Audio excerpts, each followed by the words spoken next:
Hello, brothers and sisters and Heartdwellers family. The past few days, as I mentioned, it's been a bit dry between me and the Lord. He's had me working fervently on our marriage channel by creating content and scheduling it because I won't be as available for ministry in a few weeks.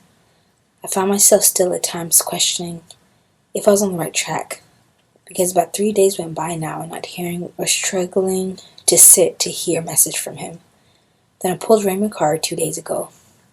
That confused me. It put a fear of the Lord in me, and it said, Contrition. Come before the Lord in contrition, for the willful sins committed. He looks at you and sighs and prays for you. I thought, yikes, oh no, Lord, what did I do? Please show me the error of my ways. I could just imagine Jesus sighing, so disappointed. That hurt the most. So it really made me feel like I was on a shaky ground for sure. And this particular day, I just got the courage, let me just sit and write, to hear His voice, if you would or will to speak to me. Jesus began, My beloved, my banner over you is love.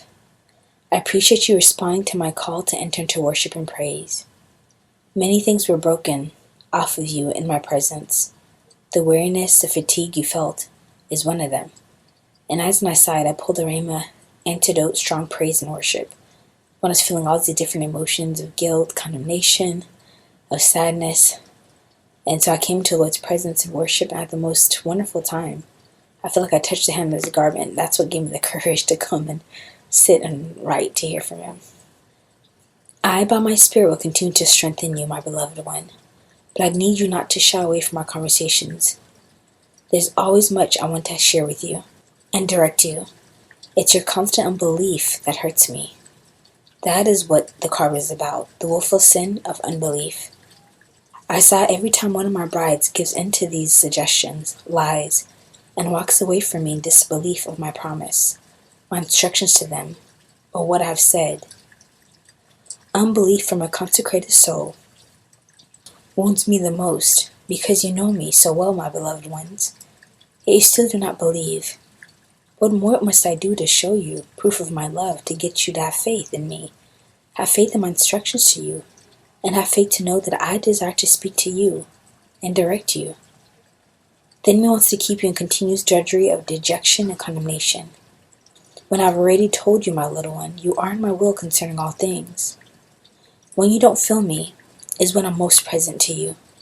So there's no need to doubt or constantly look over your shoulder to check with me constantly, to ensure you're doing the right thing. You are, beloved. Many of you are. Just continue to cling to me and touch the hem of my garment each morning, and I'll give you strength to do my will, and all the graces and stamina you need for that day. Please cooperate with me, my brides. Please cooperate with me.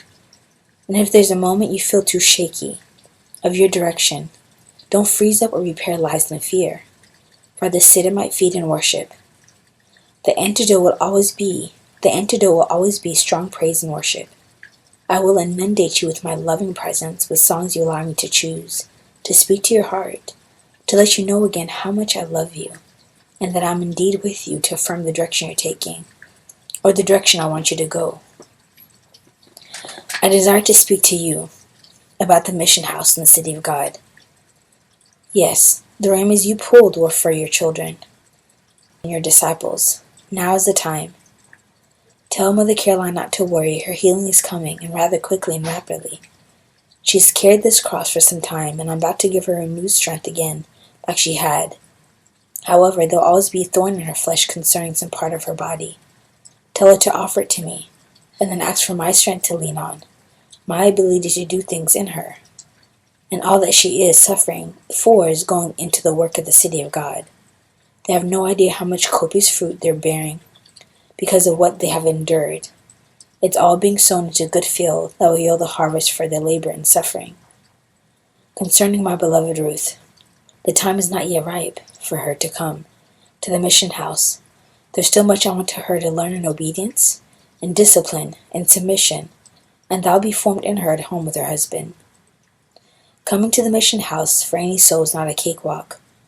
There's no time to be leisure in prayer or in holy exercises for that matter.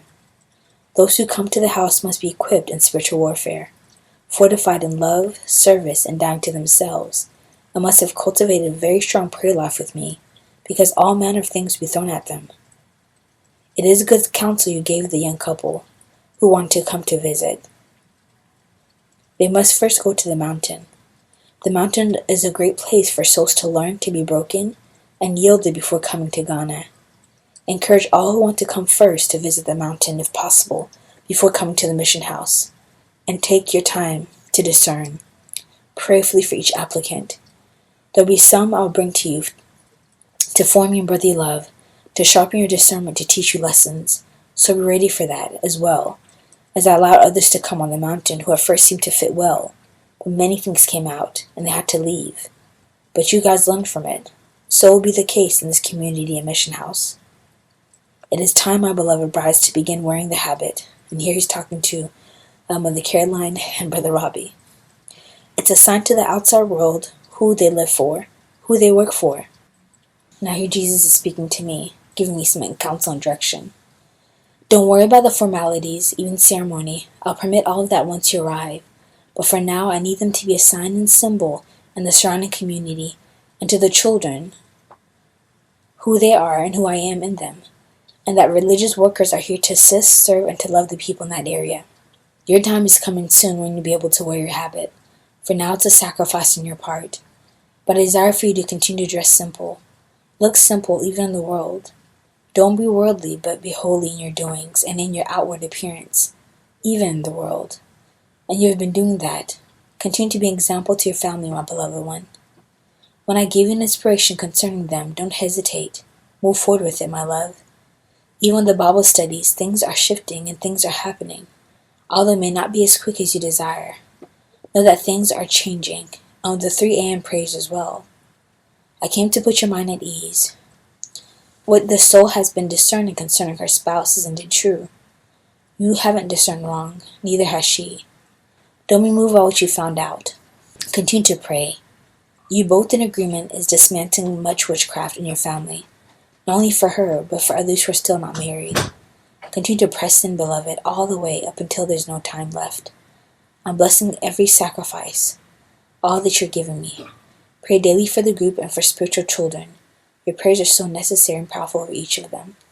I would like you to make a list of their names and their struggles and intentions, and bring them before me each morning in the Lord's Supper, so they can receive all that they need to meet the demands I'm asking. Continue to be faithful, steady, my beloved little one. My beloved brides, shake off the unbelief.